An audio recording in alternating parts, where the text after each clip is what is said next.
Nako, nabisto na ho mga kababayan na tila may nalabag at hindi sumunod. Ito pong si PCO Undersecretary Claire Castro sa tinatawag na yung ethical standards para po sa mga opisyal ng gobyerno. Kasi ang lahat po ng opisyal ng gobyerno ay inaasahan na kanilang ma-maintain ang high standard of ethics in public service, meaning their personal activities should not undermine their integrity or the reputation of their office. Kaya binabanggit ho natin yan mga kababayan dahil sa ang tugon ho ni Yusek Claire Castro dito po sa Malacanang reporter ng Net25 na si Eden Santos. Kasi kinumpronta po ni Eden ito pong si Yusek Castro at nais na ipaliwanag kung ano ang kanyang ibig sabihin. Bakit binabagit ni Yusek Castro na nooy sinabi ni dating Pangulong Duterte na ibaba ang bigas up to na hanggang 7 pesos. Yung kanyang pagkakaintindi ay yung kada kilo ho ng bigas ay gawing 7 pesos. Samantalang sinasabi po ni dating Pangulong Duterte, meron po, di ba, sinusulong niya noon yung rice tarification law na ibaba hanggang up to reduce ng 7 pesos. O ito, panoorin ho muna natin ito hong komprontasyon diyan po sa Malacanang at kitang-kita ho sa pagmumuka ni Yusek Claire Castro na siya po ay napikon at bukod ho dyan ay tila nabigla, nagulantang dahil sa sino ba naman mag-aakalang itatanong ho ito ng isang reporter, pero naging matapang po yung mga pagtanong ni Eden Santos kasi importante rin ho naman ito dahil sa bukang bibig ho ni Yusek Claire Castro na fake news yung pala siya naman pala ang nagpapakalat ng ng fake news, di ba? So maganda liwanagin ho natin mga kababayan. Ito, panoorin ho natin yung komprontasyon diyan po sa Malacanang sa isinagawang press con. Ito ha. Doon po sa nabanggit ninyong 7 pisong baba ng Duterte administration, pwede po ba ninyong i-clarify yon kung talagang 7 piso, gagawin 7 piso kada kilo yung bigas that time, or yung sinasabi po ng dating Pangulo na reduce o bawasan lang ng 7 piso yung presyo po ng bigas? Nasa news na po yan. Maaari po niyong i-refer po ang news patungkol po dyan. So, malinaw po na reduce po yung nabanggit. Pero kayo sabi ninyo sa inyong vlog po ba yun, whatever, yung 7 piso, sabi niyo pangako 7 piso at parang sort of ganun. Pwede po ba linawin lang natin yun para hindi naman na pagmula ng fake news? Sa vlog po ba? Napanood po sa hindi po yata yun nabanggit sa press briefing. Opo, hindi po sa press briefing. Parang you're talking na pinapakita nyo pa yung SONA something ni PRRD. Para lang po magkaroon ng sa halip Hindi po yun pahayag ng Pangulo. Nandito po tayo sa ating press briefing para ihayag po ang direktiba, announcements ng palasyo. Hindi po patungkol sa aking pagbablog. Hindi pa nabanggit ko lang po yung vlog, Yusek, para lang po hindi malito. Eden, pasensya na po, hindi po ako makakasagot ng anumang sinabi ko outside from this press briefing. Kung ano man ang aking naging opinyong personal, pag-usapan natin sa labas at hindi dito po. Kasi po parang makaka-apekto rin po dun sa mga ng Pangulo na medyo iba yung nababanggit. Opo, Ms. Eden, kung ano po ang inyong pakay patungkol po dito. Inuulit ko po, ang aking pag-vlog ay wala pong kinalaman ang palasyo, ang Pangulo at ang gobyerno. Let's move on. Thank you. Okay, so yun daw ho mga kababayan ang binabanggit ho ni Yusek Claire Castro na yung kanyang personal na pag-vlog ay wala raw pong kinalaman ng Pangulo. Oo nga, pero kasi maliwanag ho mga kababayan na sa mga opisyal po ng gobyerno, dapat maging maingat din po, di po ba? At mukhang bibig niya ho na di ba, yung fake news na tinatawag. O ito, ating ni-research dito po sa ating bansa, sa Pilipinas, yung ethical standards for public officials at as outlined in the Republic Act number 6713 na kung saan yung principle of public service as a public trust, mga kababayan. At siyempre, ito nakalagay, this includes being accountable to the people, demonstrating responsibility, integrity, competence, loyalty, patriotism, and justice. They must also lead modest lives and prioritize the public interest over their personal interest. So dito ho mga kababayan ay binabanggit ho natin kasi lumilitaw ho na parang mali ho. Yung katulad ng binabanggit ko kanina, sadya bang minali o talagang nagkamali lang sa pagkakaintindi. Kasi ito, i-vlog na ho natin yan mga kababayan. Para po sa mga bago lang ho na ating mga taga-subaybay dito po sa ating YouTube channel, ay naunang binanggit na ho ni Attorney Claire Castro na kung saan ang sinasabi ho daw di dating Pangulong Duterte ay gawing 7 pesos kada kilo yung bigas noong 2018 ho yan sa SONA. Pero nung mapakinggan ho natin mismo yung talumpati ni Pangulong Duterte sa kanyang State of the Nation Address noong 2018, ang sabi po ni dating Pangulong Duterte ay to reduce up to 7 pesos. Sa wikang Pilipino ay bawasan ng hanggang 7 pesos. Hindi niya po sinabi na ang presyo po ng bigas ay gawing 7 pesos. Ito panoorin ho natin mga kababayan, at yung vlog ho ito ni Yusek Claire Castro. At naiisahin papawid na rin po natin sa mga nauna nating vlog dito po sa ating YouTube channel. Pero balikan ho natin para idudugtong ho natin sa sagot niya kanina. Dito po kay Eden Santos na hindi niya naman daw sinabi, parang ang binabagit niya mga kababayan, hindi niya naman daw sinabi sa press briefing. At wala raw kinalaman nun o hiwalay yung kanyang mga naging opinion sa kanyang personal blog. Pero ito muna, sandali. Ito muna yung binabanggit ho ni Yusek Claire Castro. Ito ho yung pinagsumulan, pinag-ugatan ng lahat.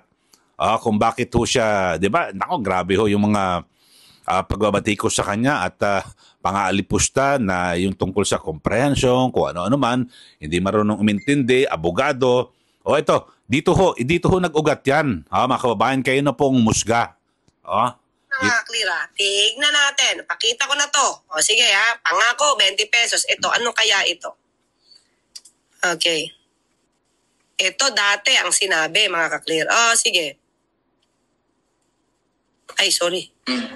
In importing rice to a tariff system where rice can be imported more freely. This will give us additional resources for our farmers, reduce the price of rice by up to 7 pesos. Kaya mo ginawa yung batas, rice certification law to para yung gusto mong 7 pesos na kada kilo ay mangyari 7 pesos per kilo rice then after. Okay, yan Yan, 2 years 2 years Nangako 7 pesos per kilo na bigas because of the rice certification law. Okay. Per kilo and lower inflation significantly. I ask Congress to prioritize this crucial reform. Okay 7 pesos ang pinangako. Ang iniisip, no? Kaya may pinaprioritize yung batas RTL to Kung di ako nagkakamali, mga kaklira. Yun na naman yung involved dun patungkol sa bigas So, 7 pesos, Titi Sara. Yung inaspire ng tatay mo because of that law. Diba? Pero natupad ba? Ayan nangako na gawing 7 pesos per kilang bigas pero tahimik yung mga kampon niya. Sino ba to? Joyce Mabini Makanit, Okay, so yan po mga kababayan ang paliwanag ni Yusek Claire Castro at binabanggit niya ang liwanag ho, ang sabi niya, sumigaw pa ho at ang sabi niya 7 pesos daw ang pangako ni dating Pangulong Duterte dito po sa kada kilo ng bigas. Maliwanag naman Kayo ho, sa ating mga viewers, sa ating mga suki, dito po sa ating YouTube channel, ano ho ba pagkakaintindi nyo? Di ba i-reduce, bawasan ng 7 pesos? At ano rin ho ang basa nyo sa kanyang komentaryo? Ito ho ba ay sinadya para baluktutin yung binanggit po ni dating Pangulong Duterte or talagang mali lang po yung kanyang pagkakaintindi? So dalawa lang ho yan, mga kababayan. Sadyang minali o talagang mali yung pagkakaintindi. So maliwanag ho dito ay eto ho, ni-research ho natin mga kababayan. At kapag ganito ho yung mga nagiging aksyon ng isang opisyal ng gobyerno, kasi alam nyo ho isang opisyal ng gobyerno may kalakip po yan na responsibilidad. At dito nga ho ay base po yan sa Republic Act 6713, Attorney Claire Castro, hindi po ako abogado, pero madali na magre-research lang naman, no? Ito ho yung dito po sa Pilipinas, yung ethical standards for public officials. Maliwanag ho ito, mga kababayan. So, inisa-isa ho rito yung accountability. Public officials are responsible for their actions and must be accountable to the people they serve. So, paano yung action mo na yan? Na kung saan talagang sinadya mong minali o talagang mali ang iyong pagkakaintindi. Kasi ngayon, usap-usapan ho ngayon, di ba, sa kalidad ng ating edukasyon, lumilitaw ho, may mga nakagraduate ho ng mga dito po sa ating high school. Nakagraduate to na marunong bumasa at sumulat pero hindi po nila naintindihan. Issue po ng comprehension, mga kababayan. Di ba? Ano ho ba ang may paliliwanag nyo rito? Kasi ang sabi ho ng ni Yusek Claire Castro, magkaiba ho Magkaiba raw yung kanyang personal blog sa briefing sa Malacanang. Oo, pero yan po ay sasalamin. Di po ba? Sa kung ano man yung kanyang mga ginagawa sa kanyang personal blog, yun ho, disinformation po ginagawa niya o sabihin natin, ibabalik ho natin sa kanya yung kanyang madalas na iba to, yung kanyang madalas na banggitin, fake news. 'Di ba? Madalas yung banggitin fake news. Tapos naggawa pa ng na talagang task force ang PNP laban po sa fake news. Pati NBI talagang tinutugis po yung fake news. NBI Director Jimmy Santiago, PNP Chief Marbil. Yung sinasabi niyong fake news, diyan po, nasa Malacanang lang ho. Fake news po sinabi ho ni Yusek Claire Castro Biruin mo, ang liwa-liwanag sa speech, to reduce 7 pesos up to 7 pesos. Ang pagkakaintindi niya, hindi ko alam kung pagkakaintindi, talagang sadyang binaluktot, 7 pesos daw kada kilo ang gusto mangyari ni dating Pangulong Duterte. So maliwanag ho ito, mga kababayan. So nagkabistuhan po diyan po sa Malacanang at siguro hindi niya po akalain na itatanong po ito ng Malacanang reporter ng Net25 na si Eden Santos na ito bakit mo sinasabi 7 pesos? Sabi naman ni Yusek, hindi, personal blog ko yun Huwag natin pag-usapan dito. Hindi po. Dapat kahit na wala ka dyan sa opisina mo, bilang opisyal ng gobyerno, di ba? Yung, andyan ho, nakalagay ho, mga kababayan batas po ito. Batas ho ito ang binabanggit ho natin, yung ethical standards para po sa mga public officials. Lahat po ito. Republic Act 6713. So, ito po ang nagsisilbing gabay kung paano po kayo mamumuhay, di po ba? Dito ho, bukang bibig nyo, disinformation, misinformation, fake news. Tapos, ang pinakamatindi ho rito, mga kababayan, Undersecretary pa ho ng Presidential Communications Office. Komunikasyon. Tapos, yung personal blog niya, pwede ho siya na bumaluktot o magpakalat ng mali. Aba, hindi po pwede kasi kayo nga nagsasabi, dapat ba itigil ang fake news di po ba? So, siguro maganda, magpaliwanag ho itong si Yusek Claire Castro. At wala ho ba itong baka may gusto magsampa ng kaso paglabag sa ethical standards nitong si Yusek Claire Castro. Maliwanag naman po, mga kababayan, at hindi niya po sinagot at pabalang pa ho, nagagalit pa ho Talagang Tinaasan niya na ng boses at matigas yung kanyang boses laban po dito sa reporter na si Eden Santos. So kayo na po ang musga. Kayo ho, yung ating mga suki, yung ating mga viewers dito po sa ating YouTube channel, ano sa tingin nyo? Magkomento ho kayo dito at kung anong nasasabi nyo dito kay Yusek Claire Castro. Sabi niya ho, yung kanyang personal blog ay hiwalay daw po sa kanyang tungkulin bilang Yusek ng Malacanang. Alam niyo ho kasi may mga dapat to siguro ipagbawal na ho ni Pangulong Marcos Jr. sa kanyang mga opisyal yung mga personal blog na yan. Dapat to magkaroon ng mga restrictions kasi and considerations tulad ito, yung official operations, may mga ilang ahensya po ng gobyerno dito po sa ating bansa. Ipinagbabawal na po yung pagbablog habang sila po ay nasa operasyon. Yun ho. At kasi baka may masagasaan at makapasok ko, lumampas po sa issue po ng privacy. Okay, so yan lang po mga kababayan at kayo na po humusga. Pero sa aking pananaw, ito komentaryo ko ho at aking paniniwala na tila lumagpas po sa sa kanyang tungkulin. Ito pong si Yusek Claire Castro at tila lumalabag po dito po sa yung patakaran sa mga government officials mga kababayan na kung saan ito yung ethical standards para po sa mga opisyal ng gobyerno.